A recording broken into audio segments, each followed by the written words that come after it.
Okay. A lot of people say high ticket sales is overhyped. What would your message be to that? Yes and no. I think people that would say it's overhyped, listen, there's people in this industry that make 100 grand a month. Yeah. Right? There's people in this industry that make 50 grand a month. There's people in this industry that make 10 grand a month. There's people in this industry that make 2 grand a month, right? There's such a massive spectrum of to what you can actually accumulate, earn in this industry, right? Yeah.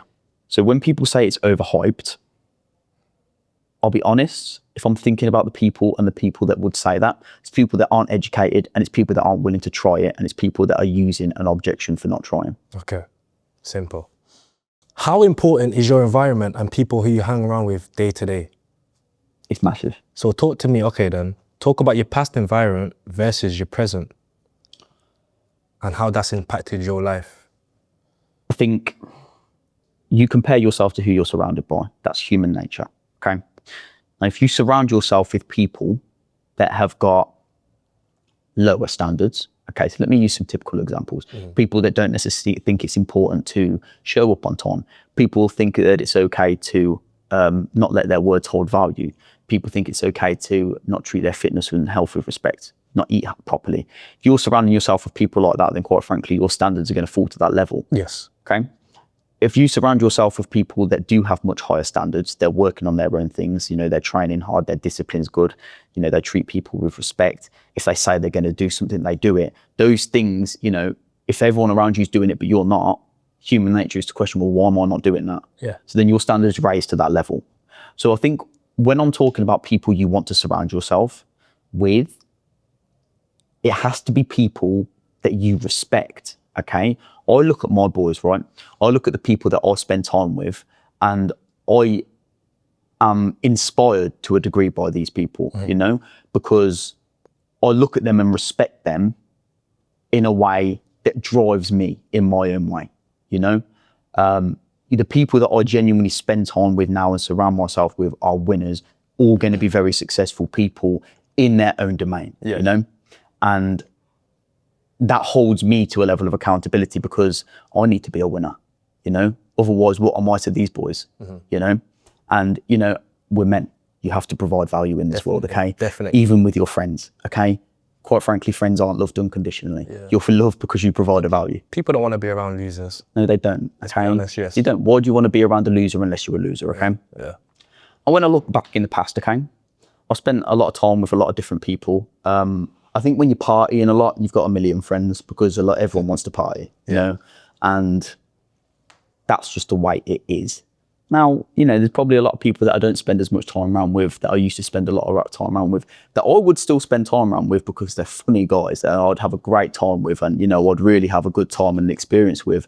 But quite frankly, the standards that I set for myself and the things that I want to achieve, I will not do if I continue to have the habit of, you know, doing those things over and over again. If that makes sense. Yeah, so generally people who come on your course are interested in buying this course.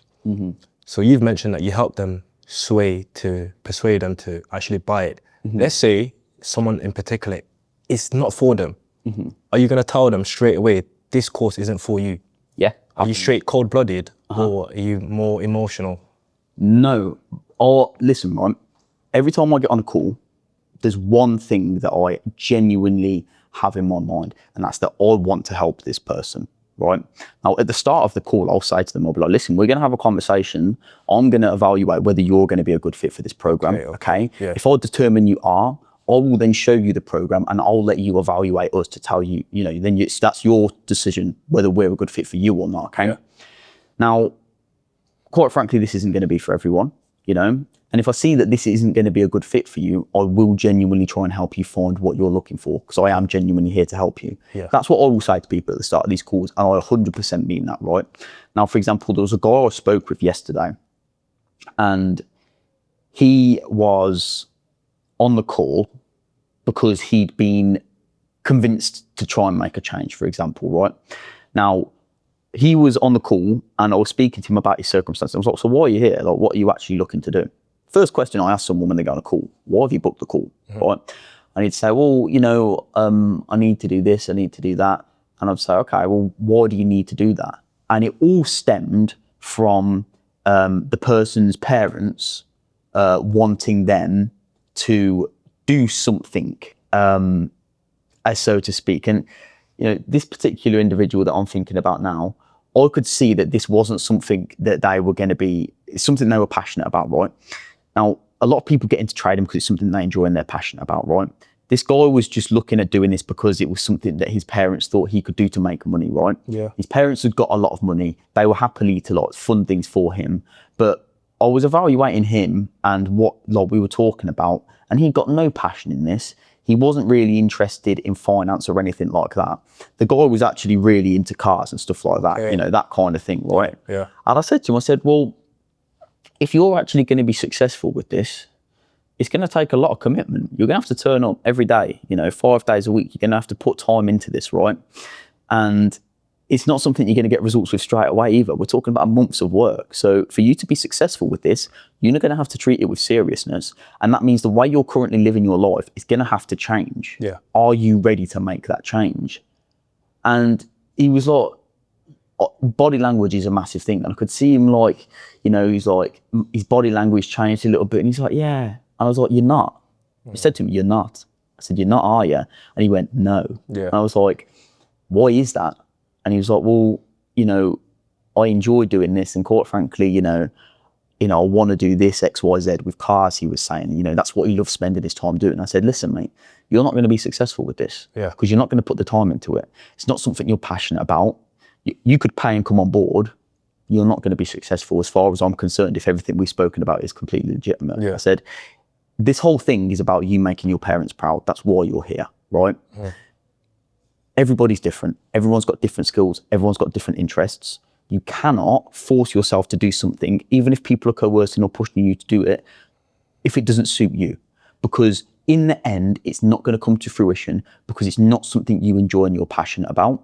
And you have to pursue something that naturally works with you, because you're going to enjoy doing it, which means you're going to consistently turn up and the results are going to happen. Definitely. So then I had a 10-minute conversation with him about how he could actually pursue something in vehicles that could better him. Now, this isn't going to serve me at all because he's not going to come on board with the program. Yeah. But this is when it comes to actually helping people. And this is more about my own morality and fulfillment, you know. And he left that call and he thanked me.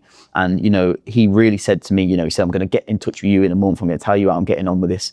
And, you know, it's got nothing to do with my work, quite frankly. Yeah. But I didn't even pitch him. I didn't even show him the product because we just had a conversation. It was clear to me he was never going to be successful. Yeah. So actually trying to help him find what he would be successful with is now the next best thing that I can do.